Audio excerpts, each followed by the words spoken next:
morning class. How are you all? Hope so you all are good and all are well. So students, as you know हमारा chapter कौन सा चल रहा था last, application of biotechnology. हम इसके almost and पे आ चुके थे. 1 और 2 टॉपिक्स आर रिमेनिंग. ओके, तो उसमें मैं आपको एप्लीकेशन बता रही थी कि जो हमने बायोटेक्नोलॉजी का प्रोसेस पढ़ा है, ठीक है ना, इतनी सारी टेक्निक्स लगाई है, हम उनका यूज़ कहाँ कहाँ पे कर सकते हैं, कहाँ कहाँ पे हो चुका है. इसमें मैंने आपको, अगर मैं बात करती हूँ तो यूज़ एप्लीकेशन इन एग्रीकल्चर, उसमें मैंने आपको बीटी कॉटन क्रायोजेन की हेल्प से करा दिया है. एप्लीकेशन या फिर यूजेस एंड मेडिसिन, उसमें हमने इंसुलिन प्रिपेयर की है और एक एडीए जीन बनाया था जहाँ पे वो इम्यूनिटी प्रोवाइड कराता है. जहाँ पे एक केस पड़ा था 4 ईयर चाइल्ड का, गर्ल का केस पड़ा था हम लोगों ने. ओके, तो इसमें हम ये सब कर चुके हैं. जीन थेरेपी के बारे में भी देखा है हमने, इंसुलिन के बारे में, बीटी क्रायोजेन के बारे में देखा है. अब जो हमारा इसमें लास्ट एप्लीकेशन आता है, ठीक है, फर्दर कुछ टेक्निक्स हैं, कुछ टॉपिक्स हैं, इनमें 2-3 टॉपिक्स हैं, लेकिन उससे पहले हमारी इसमें एक लास्ट एप्लीकेशन रह गई थी दैट, जो कि हमारे किससे रिलेटेड थी, यूजेस इन एग्रीकल्चर. इसमें हमें 2 टॉपिक्स कवर करने थे.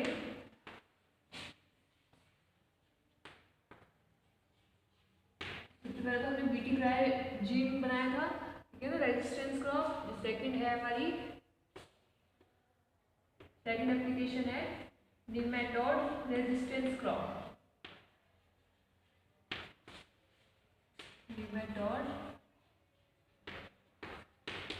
रेजिस्टेंस क्रॉप, ठीक है, ये हमें आज करना है. इसके बाद हम इसके कुछ बेसिक टर्म्स देखेंगे, जैसे बायोपायरेसी, एथिकल इश्यूज.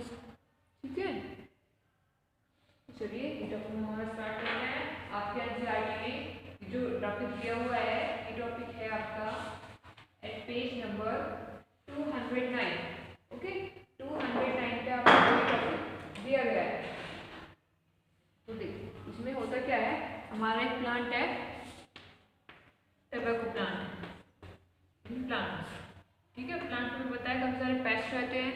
उसमें से एक जो पेस्ट है वो हमारा कौन सा है, निमेटोड. इन प्लांट में क्या मिलता है आपका, निमेटोड. ठीक है, रिपीट ताकि आ जाए.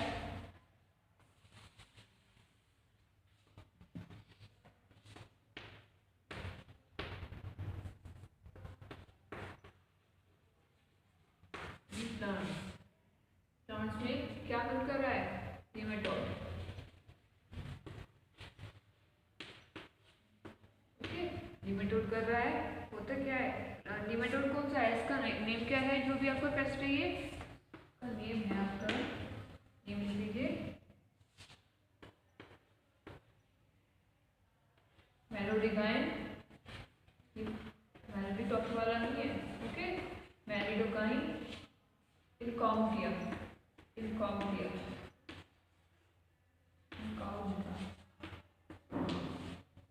मेलोडिगाइन इनकॉग्निटा. ठीक है, ये इस पेस्ट का नेम है जो आपकी फसल को खराब करता है. कौन से प्लांट की फसल होती है ये फसल होती है हमारी टबैको प्लांट की. टबैको प्लांट होता है, उसकी जो फसल होती है, ठीक है, उसको कौन सा नेमेटोड खराब करता है, मेलोडिगाइन. ठीक है, मेलोडिगाइन खराब करता है. तो हमें जो क्रॉप बनानी है वो हमें ऐसी क्रॉप बनानी है जिसमें मेलोडिगाइन अगर उसको इन्फेक्ट करने की कोशिश करे, फीड करने की कोशिश करे, तो वो ऑटोमेटिकली खुद ब खुद किल हो जाए, जैसे हमने पीछे पढ़ा था बीटी क्रायोजेन में. ठीक है, तो अब हमारा मेन एम क्या है, to prepare a crop which is resistant to meloidogyne. ठीक है, एम क्या है हमारा, to prepare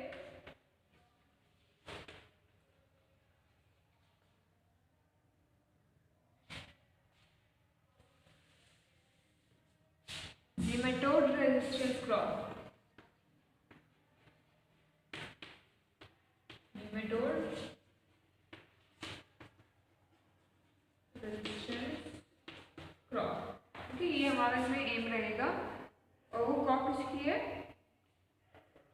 to prepare nematode resistant crop of tobacco plant.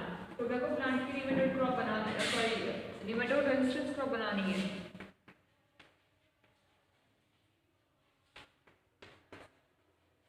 By applying the technique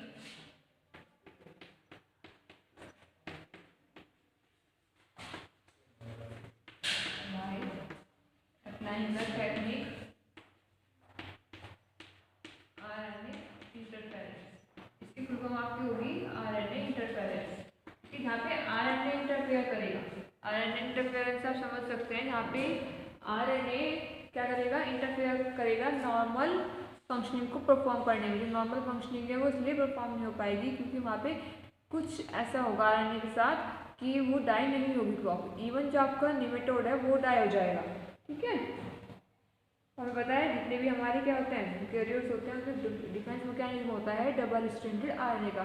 जितने भी यूकैरियोट्स होंगे सब में डिफेंस मैकेनिज्म होता है कौन सा, उसमें डबल स्ट्रैंडेड आरएनए पाया जाता है। तो अगर किसी भी बाहर से फॉरेन ऑर्गेनिज्म का आरएनए हमारी बॉडी में आता है, ठीक है, फॉरेन ऑर्गेनिज्म का क्या आएगा, आरएनए आएगा, तो वो क्या होगा, वो ट्रांसक्रिप्ट और ट्रांसलेट नहीं हो पाएगा क्योंकि ट्रांसक्रिप्ट या ट्रांसलेशन किस में होगा, सिंगल स्ट्रैंडेड में होगा। या तो वो हमारे आरएनए के साथ आके बाइंड करे तब ट्रांसक्रिप्शन ट्रांसलेशन पॉसिबल है। लेकिन जो बाहर से आरएनए आ रहा है वो कैसा है, सिंगल स्ट्रैंडेड है। और जो हमारा आरएनए है या फिर किसी भी यूकैरियोट का जो किसी भी यूकैरियोट का डिफेंस मैकेनिज्म में वर्क करने वाला आरएनए है वो कैसा है, डबल स्ट्रैंडेड है। तो यहाँ पे वो उसके साथ बाइंड हो ही नहीं पाएगा। उसका जो इन्वायरमेंट होगा वो एंटायरली डिफरेंट होगा। ओके, तो इसलिए यहाँ पे कुछ हमें प्रिपेयर करना है। तो चलिए इसमें हम आगे देख लेते हैं आगे कैसे होगा ये।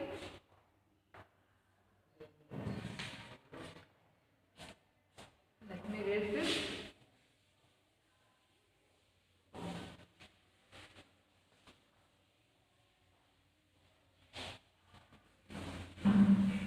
यहाँ पे पहले ग्राफ बना देते हैं, उस ग्राफ को एक्सप्लेन करती हूँ। ठीक है, उससे आपको जल्दी समझ में आ जाएगा ये।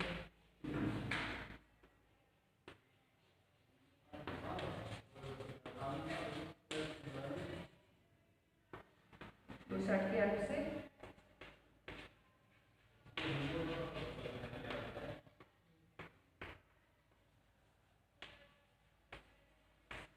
देखो यहाँ पे क्या हुआ, जो निमेटोड का जीन था वो क्या कर रहा था, हमारी जो क्रॉप है, इसकी क्रॉप है टोबैको प्लांट की क्रॉप है, उसको फीड कर रहा था, उसको खा रहा था। अपना जो आरएनए है जो उसको जेनेटिक मटेरियल है वो उसको कहाँ पे डाल रहा था, हमारी टोबैको प्लांट की क्रॉप में इंसर्ट कर रहा था। उसको इंसर्ट करने जब कर जाता है वो तो उस टाइम अपना जो जेनेटिक मटेरियल है उसमें इंसर्ट कर रहा था। जब उसने इंसर्ट किया तो सेम हमारा में क्या प्रोसेस शुरू हो जाती है, ट्रांसलेशन एंड ट्रांसक्रिप्शन।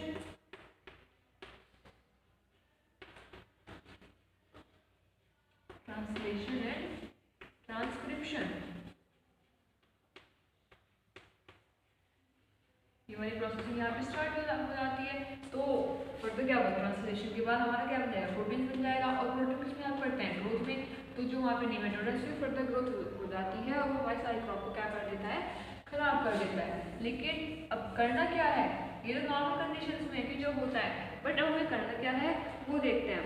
जो निमेटोड का जीन है, ठीक है, वो कहाँ पे गया, जीन इन टोबैको प्लांट।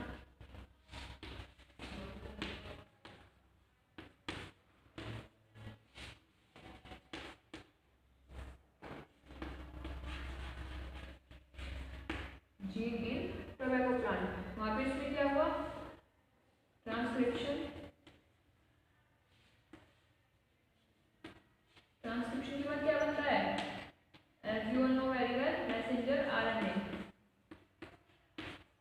ठीक है, क्या बनेगा यहाँ पे, मैसेंजर आरएनए। लेकिन जो यूकैरियोट्स होते हैं उनका आरएनए कैसा होगा, डबल स्ट्रैंडेड आरएनए होगा। ठीक है, इसमें इसका जीन आएगा फिर जो निमेटोड ने ग्रोथ की थी। ये जो ग्रोथ वाला निमेटोड है इसका जीन कहाँ पे आएगा। अब हम बात करें टोबैको प्लांट की खुद की जीन की। अब इसमें बाहर से कुछ नहीं आया, जो इसका खुद का जीन है, खुद का न्यूक्लियस, खुद का जेनेटिक मटेरियल है, वही लाई कर रहा है। अभी जो और था जो बाहर से आया है, ठीक है, वो क्या करेगा, यहाँ पे आ जाएगा जीन। इस जीन में क्या होगा आपका, ये तो नॉर्मल जीन है, तो ये क्या करेगा, मैसेंजर आरएनए बनाएगा अपना थ्रू ट्रांसक्रिप्शन प्रोसेस। ठीक है, क्या बना देगा, messenger RNA. This one is the single stranded RNA, किसका है, निमेटोड का है। अब होगा क्या, यहाँ पे आपका क्या है, ये डबल स्ट्रैंडेड है, ये सिंगल स्ट्रैंडेड है। वो क्या करना चाहेगा, इसके साथ कम्पीट करेगा या फिर साथ बाइंड होने की कोशिश करेगा। बाइंड होगा तभी तो उसमें रेप्लिकेट करेगा वो, और तभी अपनी फर्दर कॉपीज बनाएगा। लेकिन अगर वो रेप्लिकेट ही नहीं हो सकता तो फर्दर कॉपीज भी नहीं बना सकता, वो उस सेल में डाई हो जाएगा। तो क्या होगा, यहाँ पे आरएनए तो आ रहा है, बट इसका कॉम्प्लीमेंट्री सीक्वेंस क्या होगा,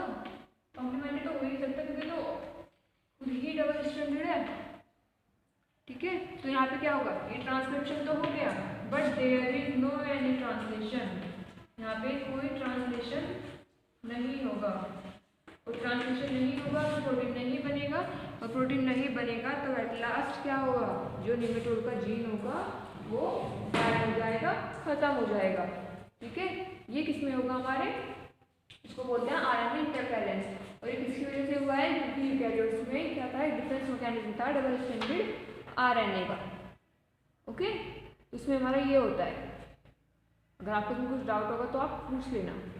ऐसे लास्ट टाइम भी आप लोगों ने कोई भी वीडियो नहीं देखी थी, बट होप सो इस बार आप देखो, क्योंकि हमारे टॉपिक्स बहुत ज़्यादा इंटरेस्टिंग है। और मोस्ट इंपॉर्टेंट जो मैंने आप लोगों को लास्ट ग्रुप में नोट सेंड किए थे वो बहुत ज़्यादा इंपॉर्टेंट है और बहुत ईजी है। ठीक है, बहुत ईजी लैंग्वेज में है, तो एक बार उनको ज़रूर पढ़ लेना। लिखना ना लिखना आप लोग पर डिपेंड करता है, लेकिन एक बार पढ़ ज़रूर लेना, उससे आपके सारे डाउट्स क्लियर हो जाएंगे और आपका कंसेप्ट बिल्कुल क्लियर हो जाएगा। ठीक है, तो चलिए आपका हो गया। आगे हमारा नेक्स्ट टॉपिक करते हैं, that is about the ELISA. ठीक है, एलिजा टेस्ट के बारे में रहता है हमारा थोड़ा सा, मैंने वो करा भी दिया था।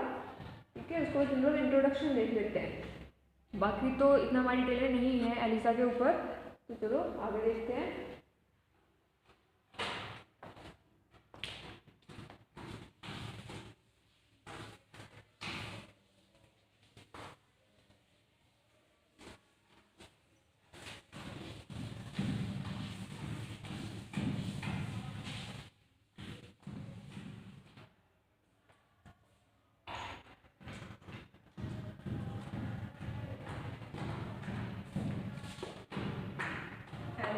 जैसे हमारा क्या होता है, लैब्स होती है, काफी सारे टेस्ट होते हैं बॉडी के। ठीक है, इससे एलिजा भी टेस्ट है, किसी भी लिविंग बॉडी का टेस्टिंग ही है एक तरह से एलिजा। एलिजा की जो फुल फॉर्म होगी वो क्या होगी आपकी, एंजाइम लिंक्ड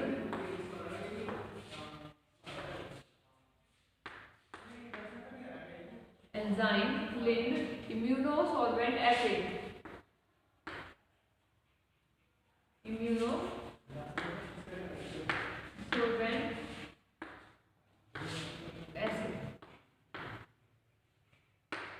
ठीक है, ये जो टेस्ट है ये किस पे बेस्ड होता है, antigen antibody reaction based test है, ये based on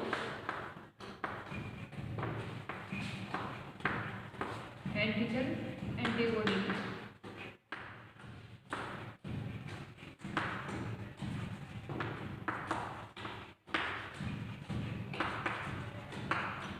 antigen antibody reactions. Okay, ये इस टेस्ट की जो फर्स्टली डिस्कवरी की थी वो किसने की थी, इंट्रोड्यूस्ड इन, क्योंकि आपको में इसका कोई भी इतना ब्रीफ डिस्क्रिप्शन नहीं दिया हुआ है, इंट्रोड्यूस्ड इन 1970। इसका हिस्टोरिकल पॉइंट ऑफ व्यू है bye एंगवेल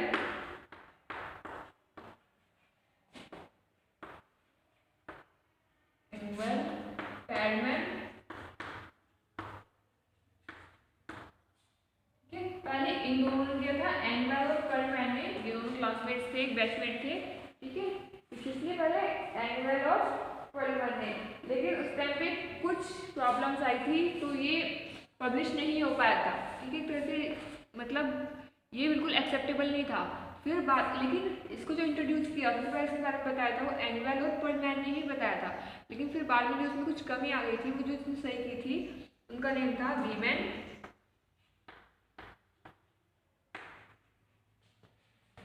and स्कर्श।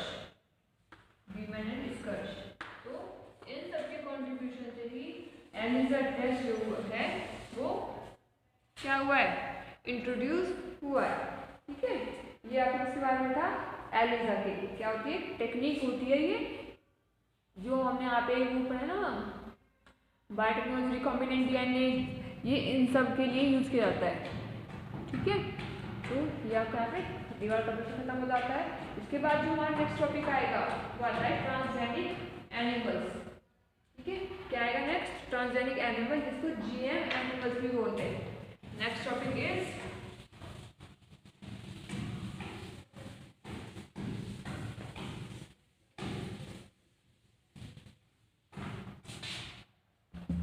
transgenic animals.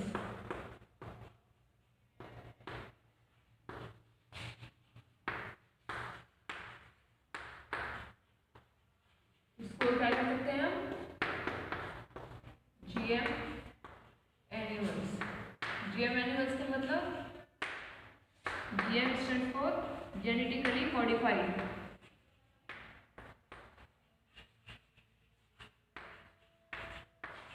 Genetically modified animals. Genetically modified का मतलब क्या है? जिनका डीएनए या जिनका जेनेटिक मटेरियल हमने मॉडिफाई किया, उसमें से कुछ चेंजेस किए हैं। ऐसे एनिमल्स जिनका जेनेटिक मटेरियल में हमने कुछ चेंजेस किए हैं, उसको हम क्या कहेंगे? जेनेटिकली मॉडिफाइड ऑर्गेनिज्म बोलेंगे। ठीक है, ऐसे ऑर्गेनिज्म हम हमारी विल के अकॉर्डिंग बनाते हैं, हमारी नीड के अकॉर्डिंग कि हमें क्या नीड है। जैसे कि हमने इंसुलिन बनाया था, ठीक है, और बीटा कैरोटीन के लिए हमने बनाया है, मतलब ऐसे ऑर्गेनिज्म जिसको हमने कुछ मॉडिफाई कर दिया according to our requirements, our benefits. Same as जुगनू फायर फ्लाई, मैंने बताया था ना आपको फायर फ्लाई के बारे में। ठीक है, तो इसको बोलते हैं हम, ये इस तरह के एनिमल्स होते हैं ट्रांसजेनिक एनिमल्स, उनको बोला जाता है। जो ट्रांसजेनिक एनिमल्स हैं, इनका हमारे बायो में बहुत बड़ा कॉन्ट्रीब्यूशन है। इस बारे में आपको पता है, जितनी भी मेडिसिन होती हैं उनका जितना भी टेस्ट होता है, वो किस पे होता है? जीएम एनिमल्स पे या फिर ट्रांसजेनिक एनिमल्स पे। ट्रांसजेनिक का मतलब क्या है यहाँ पे? जेनिक मतलब जेनेटिक मटेरियल, और ट्रांस जिसमें कुछ चेंजेस हैं, उसको बोलेंगे ट्रांसजेनिक एनिमल्स। अब ट्रांसजेनिक एनिमल्स का यूज किसके करते हैं ये देखते हैं। ये हमारा एनसीईआरटी में कहाँ पे गिवन है? Page number 212। ठीक है, तो देखते हैं ट्रांसजेनिक एनिमल्स का यूज हम किस लिए करते हैं। The very first point is to study normal physiology.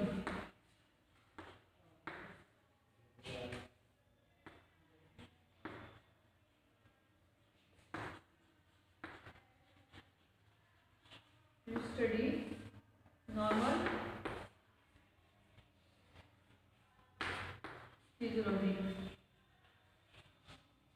अगर हमें किसी भी ऑर्गेनिज्म की नॉर्मल फिजियोलॉजी को स्टडी करना है तो हम इसका यूज करेंगे जेनेटिकली मॉडिफाइड ऑर्गेनिज्म का यूज करेंगे। सेकंड पॉइंट, ये सबको बहुत अच्छे से पता होगा, टू स्टडी डिजीज।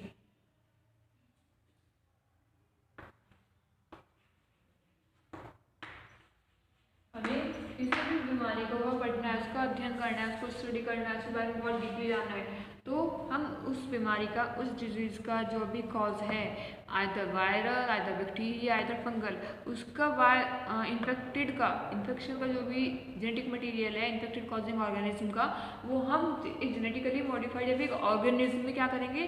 ट्रांसफर करेंगे। सपोज करो ये एक वायरल इन्फेक्शन, एक वायरस है जिसने दूसरों को इन्फेक्शन पहुंचाया है, इन्फेक्ट किया है, उसका जेनेटिक मटेरियल है। ठीक है, ये एक रेड है, ये रेड का जेनेटिक मटेरियल है, ये वायरस का है। तो क्या करेंगे? हमें जो ह्यूमंस है उस वायरस से अफेक्ट हो रहे हैं, तो क्या करेंगे? अब ह्यूमंस में तो स्टडी करना पॉसिबल नहीं है, तो हम उसको रेक्ट में इंजेक्ट करेंगे वायरस को, जेनेटिक मटेरियल को।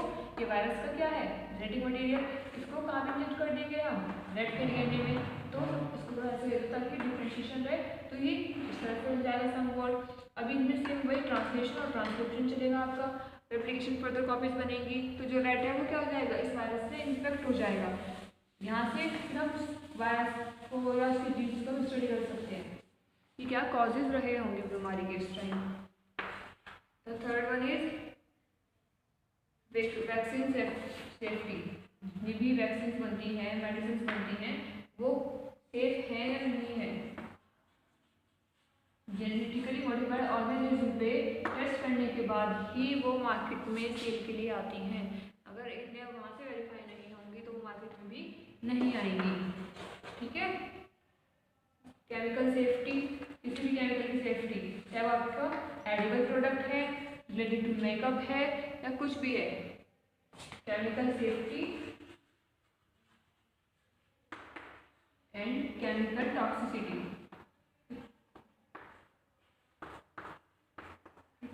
कोई हार्म कर रहा है तो उसकी क्या लिमिट है हार्म करने की? एक लिमिट तक हार्म करेगा या कितना हार्म करेगा, क्या उसकी अमाउंट रहेगी, इस पर वो हार्म करना स्टार्ट करेगा। ठीक है, ये सब होता है फिर ट्रांसजेनिक एनिमल्स में। कुछ बायोलॉजिकल प्रोडक्ट्स बनाने के लिए भी हम यूज़ करते हैं, जैसे कि वही हमसे इंसुलिन बनाएगा। यहाँ पे देख लेते हैं, जो फर्स्ट फिफ्थ रहेगा to prepare biological products. Biological product बनाने के लिए हम इसका ही यूज करेंगे।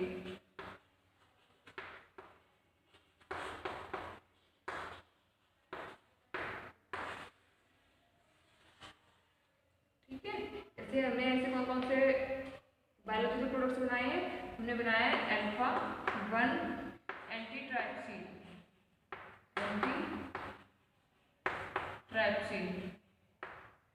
कौन सी बीमारी को ट्रीट करता है ये? Treatment of एम्फिजाइमा। एम्फिजाइमा एक डिजीज होती है जिसका इलाज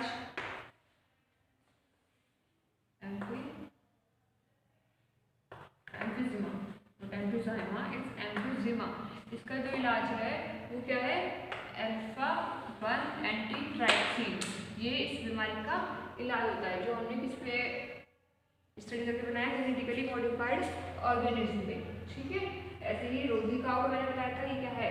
एक ट्रांसजेनिक काऊ है। रोजी काऊ क्या है? रोजी ट्रांसजेनिक काऊ।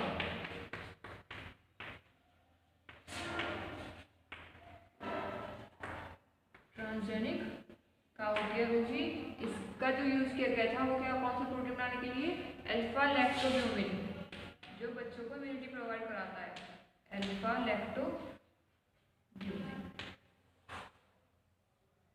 ये सेम वही प्रोटीन है जो मदर के ब्लड में होता है जब मदर अपने बेबी को फीड कराती है और जो उसको बीमारियों से बचाता है। कहते हैं ना, मदर का जो मिल्क होता है बेबी को फीड कराती है वो सबसे बेस्ट होता है, क्योंकि वो उसको बीमारी से बचाती है, एंटीबॉडीज बनाती है, उसकी बॉडी में इम्यून सिस्टम प्रोवाइड कराती है, इम्यूनिटी बनाती है।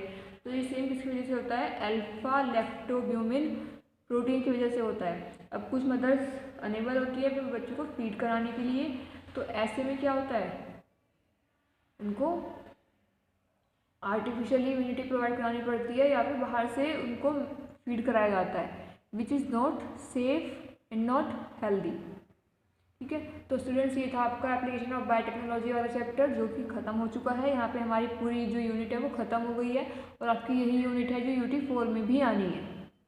ठीक है, ये पूरी यूनिट आएगी आपकी, यूनिट पूरी कंप्लीट हो गई है। इसका बस हमारा एक लेक्चर का ही वर्क रिमेनिंग था जो कि हो नहीं पाया था और आपके बीच में ही विंटर ब्रेक्स हो गए थे। And the most important students, hope so आप लोगों ने अपना प्रैक्टिकल वर्क करना स्टार्ट कर दिया हो।